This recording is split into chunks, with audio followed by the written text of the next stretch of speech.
Hello everyone, and this is BioPhoenix here, and today we're going to be taking a look at the dark side of the PS2 library, and that happens to be the Simple series.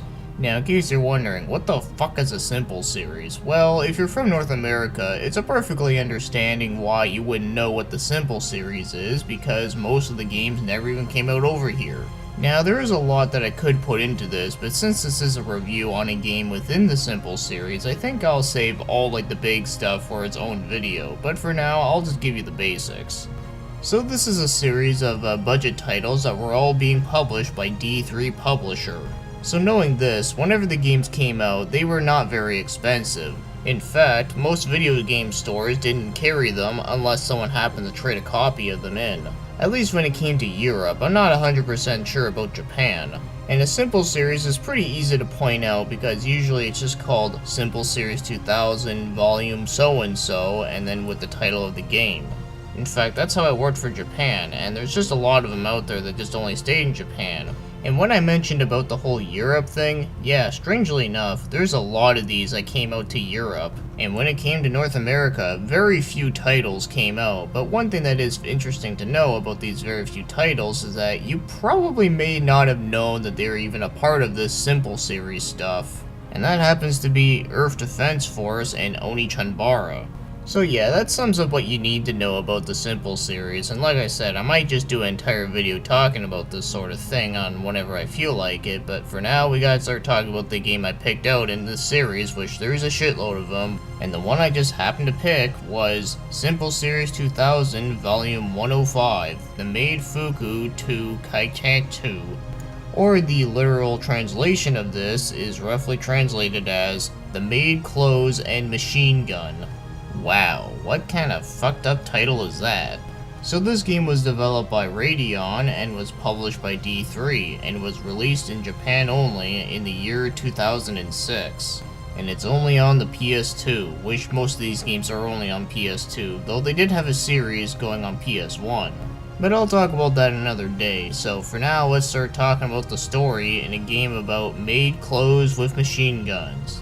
Yeah, just the clothes with machine guns, not the person wearing the clothes, just the clothes. Anyways, let's be serious here.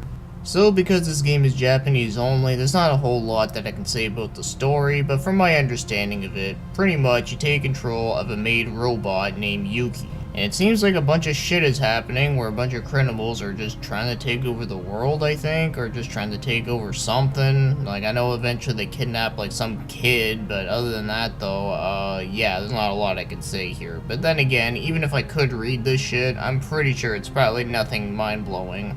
But the main thing that you gotta know is that you gotta beat the shit out of another maid robot and her butler who thinks he's probably one hell of a butler.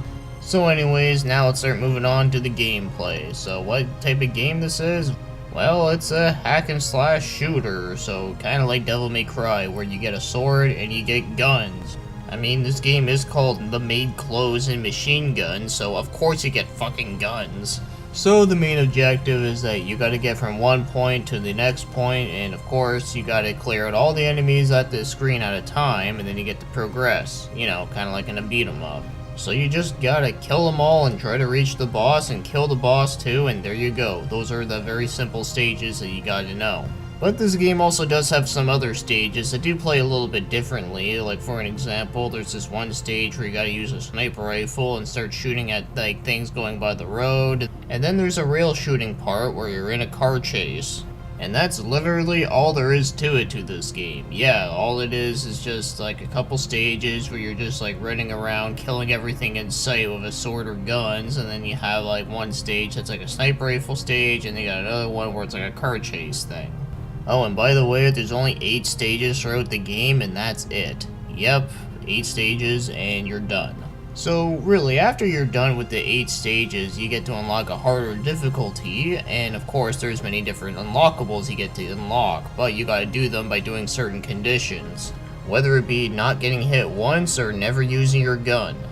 Now let's get talking about the fun part, and that happens to be the controls. And the controls in this one are really shitty. So the button layout is decent. Yes, this is probably the nicest thing I can say. So you can jump, you can swing your sword, you can use your assault rifle, You can also use the sniper rifle, although it doesn't use a certain amount of ammo, instead it's used by a magic meter sort of thing. And you can lock on to the enemies, and when you're locked on, you can do some dodging maneuvers. So that may seem all well and good, but here's the thing though, is that the controls in this one are just so fucking stiff, it's just unreal. Such as the jumping, the dodging, the shooting, and the worst of all would have to be the melee attack. Yeah, believe it or not, if you want to use your sword, you gotta be standing still. If you're moving around and try pressing the button to attack with your sword, it's not gonna do jack shit. So what the fuck kind of hack and slash is this where you can't even like move around and start hitting everything? You just gotta take everything slow in this game. Man, I think this is like making like DMC2 a run for its money for how slow it is. But the one good thing I can say is that at least the controls are somewhat responsive and the hit detection is not the worst that I've ever seen ever. So at least there is a little bit of good stuff, but not a whole lot for it to save it because honestly this game controls is just robotic ass. So now, as for the game's graphics, well, for 2006, this is not really good. Now, obviously, because this is a low-budget game, I don't expect it to have amazing graphics, even for PS2. But for a game where you play as a maid robot, which is pretty over-the-top as is, well, they just happen to make it look boring. Like, all the level designs are really uninspired, hell, even like the level layouts are also not that great. There's not a whole lot of enemies you get to shoot at, it's usually the same like little midget maids, and then there's like those twin-tailed bitches that fly at you like a helicopter spin. And even some mechs that also look pretty dull looking. And while the game is somewhat bright and colorful, which does suit this kind of game, unfortunately, everything else just comes off as just really dull looking, and the textures are just not that great. And there's other anime-style games on PS2 that look way better than this that also did come out a couple years earlier. It's just so weird to think that a game like this actually came out the same year that the PS3 and the Wii came out. I mean, shit, man, the 360 was already out. So overall, for a low-budget anime-style game, it's just very dull looking. So now, as for the game's music, for the most part, the music is also, as again, very bland and boring sounding and very uninspired. And there's not much variety because it seems like that the same song plays throughout most of the stages, which just gets really annoying.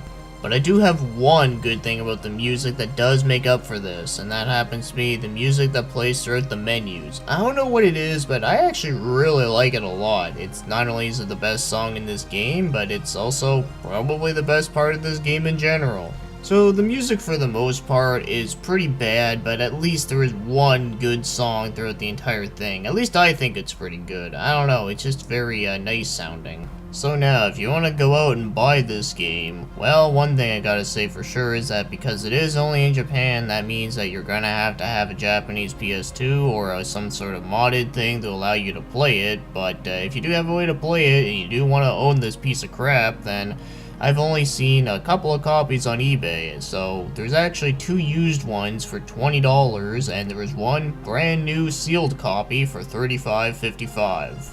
Well, at least the person that's selling the sealed copy is not being a total jackass about it and selling it for over $1,000 or some crap. But anyways, I'm pretty sure that you'll probably never see a game like this around your area unless someone like imported it previously. But if you do want to try the game out on emulation first before you buy it, at least this game does work pretty well on there. The only issue I've seen with it is that the text is pretty blurry, but then again, if you can't read Japanese, then it really shouldn't make a big difference to you. So, now as for my overall thoughts on this game, is that this game is pretty fucking shitty, Tom. No idea who Tom is, but whoever you are, I'm letting you know, this game is shitty. So it's very clear that this game is very dull and just not very fun. So the regular segments just have some really lame level design and just have some really shitty controls, especially with using the melee weapon. That's like the worst shit I've ever seen. And you know what's sad is that this is coming from someone that's a huge Dynasty Warrior fan, and yeah, I like pretty much most of the games in that series, but the one game that I despise in that series is Dynasty Warrior 6. And this game makes Dynasty Warrior 6 look like fucking Streets of Rage. That is how bad this game really is. I mean, holy shit. But at least there is a little bit of variety here, so you're not just doing this one exact thing over and over again. But even these segments are still pretty lame and just not very fun. To be fucking honest with you, the most fun I've had with this game was in the car chase scene. The whole sniping thing was just really stupid, I didn't care for it. Honestly, I would have rather played the Sniper 2, because at least that game is fucking hilarious. Yeah, me too, but that hunk of scrap is far beyond even my skills. You know them doctors that get sick because they don't look after themselves? Now I know how they feel. I'm Harry. Harry Spencer, former firefighter. And oh yeah, speaking of other simple series games, I'm just letting you all know, no, not all of them are like this type of shit territory. Yeah, there's a good portion of them that are, but I can at least name a couple of them that are not so bad. Like for an example, there is Zombie Virus, which was a game that's a lot like Crazy Taxi, but instead you use a ambulance and a zombie apocalypse. It's pretty cool shit. But as for this fucking game, the Made Clothes and Machine Guns, this game is just horrendous weeboo trash. So that being said, I cannot recommend this game unless you really are curious to trying out yourself to see how bad it really is. And trust me, it's bad. And before anyone tries telling me, oh, but it's a low budget game, you need to take it more for what it is, I'm like, I am taking it for what it is, and this game is still fucking shit. And like I said, with the Simple series, they have done good stuff before, so, you know, at this point with volume 105, that means they made at least 105 games prior to this, so one last thing I guess I should say is that Yuki can might as well go suck a giant robotic cock. Now, before I end this review, one thing I am going to say is that I do plan on doing a few more Simple Series games, and I'm going to pick them all at random, so that I could potentially shine the light on the dark side of the PS2 library, being the Simple Series, and I could shine it on something that's actually good. Or maybe a shit bomb, who knows. So with that said, that'll be the end of this review, so thanks for watching and commenting, and have yourselves a good day.